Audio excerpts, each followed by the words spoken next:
नमस्कार भाइयों, स्वागत है आपका। हमने बहुत वीडियोस देख ली, बहुत ज्ञान ले लिया ओला S1 एंड S1 प्रो के बारे में, पर अब भी कुछ रह गए हैं अनसुने राज जिसकी जानकारी है जरूरी। आइए हटाते हैं इन बातों पर से पर्दा और जानते हैं क्या है सच्चाई। आज मैं आपके सामने लेकर आया हूं FAQ with Shivansh Agarwal episode 3, जिसमें मैं insurance charges, colour change, subsidy apply, subscription cost, next sale date, road tax, helmet charges पर बात करूंगा और दूंगा एक परमानेंट सॉल्यूशन। गाइज, अगर आपने अभी तक FAQ with Shivansh Agarwal episode 1 and episode 2 नहीं देखा, जिसमें मैंने pin code, body type, water logging, electricity cost, payment cancellation, document delivery पर बात करी है और दिया है आपकी सारी समस्याओं का समाधान, अभी आप डिस्क्रिप्शन बॉक्स चेक कर सकते हैं। आइए शुरू करते हैं। सबसे पहले हम बात करते हैं डिलीवरी डेट पर। कुछ भाइयों को नवंबर दिसंबर की डेट मिली थी, पर अब वो जनवरी कर दी गई है। तो कुछ की जनवरी से दिसंबर थी और वो गिरा के नवंबर कर दी गई है। तो बहुत लोग खुश थे तो बहुत लोग ना खुश थे। तो जो शुरू में जो हमें डेट दी गई थी वो एक्सपेक्टेड डेट थी, पर जब ओला वालों ने आपके एरिया का, रीच का, रोड्स का, एड्रेस का एनालिसिस किया, फिर उसके हिसाब से डेट सेट करी गई। मतलब जिनका एड्रेस जो है प्रोडक्शन सेंटर के पास था उन्हें पहले डिलीवरी डेट मिल गई और जो दूर थे उन्हें लेट मिली है। अब डेट को लेकर बिल्कुल परेशान मत होइए, दिसंबर नहीं तो जनवरी में तो मिलेगा ही, जलसा करो यारो। फिर एक बहुत ही बढ़िया सवाल मेरे भाई ने किया था कि उनका सवाल था कि मैंने जो है अपनी गार्जियन की आईडी से लोन पास कराया, पर वो लोन पास नहीं हो पाया, तो क्या मैं अपने पेरेंट की आईडी से उसे रिप्लेस करा सकता हूँ? तो भाई आप ऐसा नहीं कर सकते। आप इस स्कूटर को कैंसिल करिए, नई बुकिंग करिए और फिर लोन के लिए अप्लाई करिए पेरेंट की आईडी से। अरे, इसी सवाल में एक और सवाल मिला कि कब होगी नेक्स्ट सेल की डेट। ये है बड़ा सवाल। तो खुद अग्रवाल साहब ने ट्वीट करके बताया कि परचेज की जो नेक्स्ट विंडो है वो खुलेगी 1 नवंबर को। बी रेडी, जिन्होंने भी मिस किया था पिछली परचेज डेट्स को।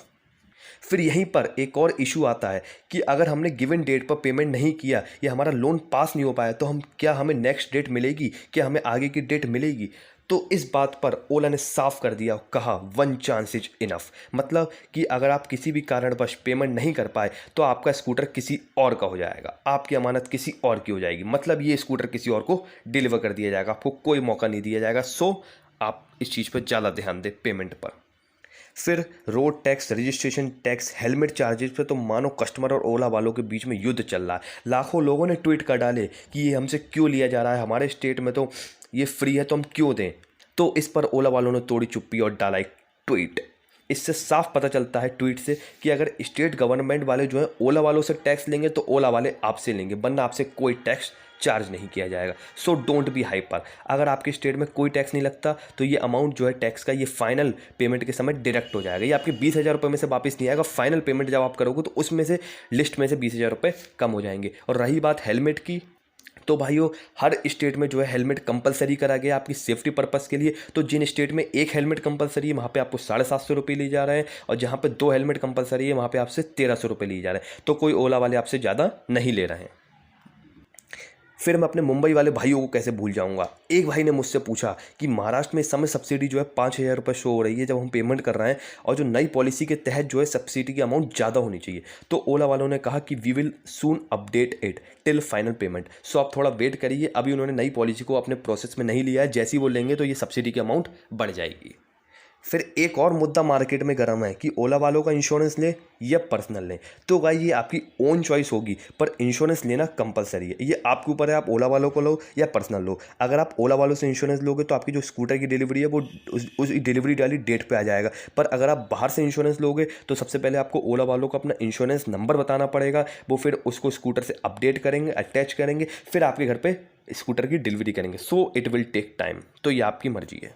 फिर हम बात कर लेते हैं सब्सक्रिप्शन कॉस्ट की। तो मैंने खुद ओला वालों को मेल किया था और उन्होंने मेरा दिल खुश कर दिया। उन्होंने कहा ये जो कॉस्ट होगी सब्सक्रिप्शन की ई सिम की वो बिल्कुल फ्री रहेगी, क्योंकि ये कॉस्ट जो है वो पहले से प्राइस में इंक्लूडेड है, हमसे कोई एक्स्ट्रा चार्ज नहीं लिया जाएगा। आप प्लीज़ अफवाहों पर विश्वास ना करें जो कह रहे हैं कि आपसे बहुत ज़्यादा चार्ज दिया जाएगा, पहले साल फ्री रहेगा फिर लिया जाएगा। ऐसा कुछ नहीं है, प्लीज़। फिर हम में से बहुत से लोगों का सवाल था कि मैंने जो है बुकिंग के समय रेड कलर चूज़ किया है, पर मेरी सिस्टर को पिंक कलर चाहिए था, अब मैं क्या करूं? तो आप टेंशन ना लें, जब आप फाइनल पेमेंट करेंगे तब आपके पास फिर से कलर ऑप्शन को चेंज करने का एक मेन्यू आएगा, आप वहाँ पे जाके चेंज कर सकते हैं। बहन का दिल मत तोड़िए। गाइस, यहाँ हम ख़त्म करते हैं इन सवाल जवाब को। सो गाइज आई होप मैंने आपके सारे सवालों का जवाब दिया और आपको दिए एक बिल्कुल सही इन्फॉर्मेशन। अगर ये इन्फॉर्मेशन आपके लिए हेल्पफुल रही है तो प्लीज़ वीडियो को लाइक करिए और इसको शेयर भी करिए ताकि लोगों तक सही इन्फॉर्मेशन पहुंचे। और अगर आपको मेरा कंटेंट अच्छा लगता है तो प्लीज़ चैनल को सब्सक्राइब करिए और बेल आइकन पे प्रेस करिए मुझे सपोर्ट करने के लिए। और हाँ, इसके पिछले दोनों एपिसोड देखना ना भूलें। जय हिंद गाइज।